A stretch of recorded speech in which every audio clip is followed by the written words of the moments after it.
Saudi Arabia, the significance of Biden's first bump with the Crown Prince.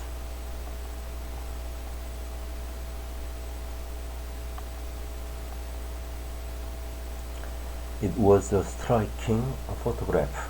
The US president and the man he'd called a pariah, bumping fists in the gilded splendor of Jeddah's royal palace. Saudi Arabia was always going to be the controversial stop on Joe Biden's first trip to the Middle East as US president. Just 4 weeks earlier, Mr. Biden had said he wouldn't meet Crown Prince Mohammed bin Salman on his visit here. As he settled into the White House during his first few weeks in the job, he refused to even speak to Saudi Arabia's de facto ruler. He came after the CIA concluded the Crown Prince had approved the brutal killing of the journalist Jamal Khashoggi inside the Istanbul consulate. Relations were frosty. Then came the announcement of the president's visit. The stage was set long before Air Force One roared loud and low over Jeddah, filling the quiet sky with the sound of powerful jet engines. Flags had been hung, the green and white of Saudi Arabia set against the USA's Stars and Stripes.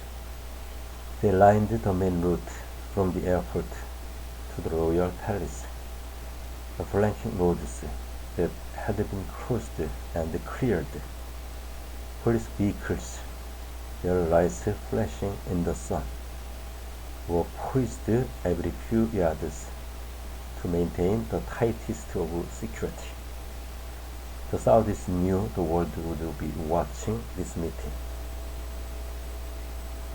They wanted the rest of the Middle East and the international community to sit up and take notice of the favor they had been granted by the US president. In the hours after the talks between the two leaders here in Jeddah, I sat down with Saudi Arabia's Minister of State for Foreign Affairs, Adel bin Ahmed Al Jubeir.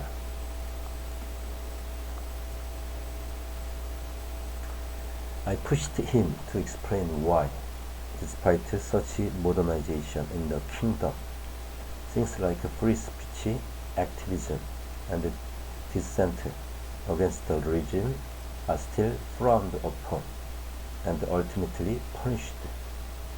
What you may call a dissident, we call a terrorist.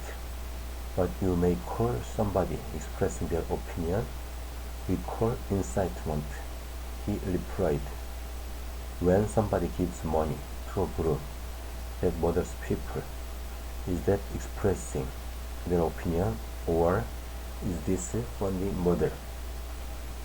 That's not activism, and so they are charged with these issues, and they are brought before the court, but they are presented outside Saudi Arabia as if they are activists, or as if they are moderates wanting to express their opinion. And what about the pariah comment? Why did he think Mr. Biden had changed his mind now on US-Saudi relations?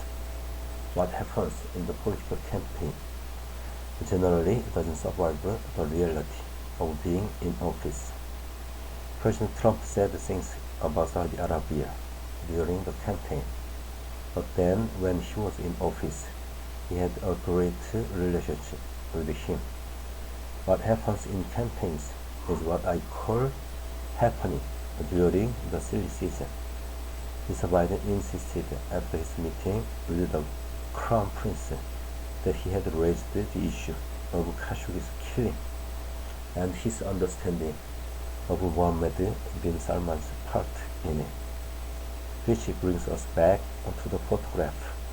Deeds versus words. A picture that will define this visit. Everything the Saudis could have hoped for. He told a tale of a nation rehabilitated, a strategic partnership renewed, regardless of what was discussed in the meeting. Whatever successes or failures there were, the world has an enduring image to remember it by. One which illustrates a direct course change by Mr. Biden. So how does that resonate with the men and women of this kingdom? How do they feel about the president's visit and their fluctuating relationship with the U.S. in the cool of the Mall of Arabia, a refugee from the stifling temperatures outside? I tried to find out. Plenty of people were browsing the glittering shopfronts and eating in the cavernous food court. Many of them didn't want to talk about the visit at all. Some said they simply didn't care about it. But for those who did, one preoccupation united them: travel. I didn't visit the United States for maybe 10 years. One man told me there are always problems getting a visa.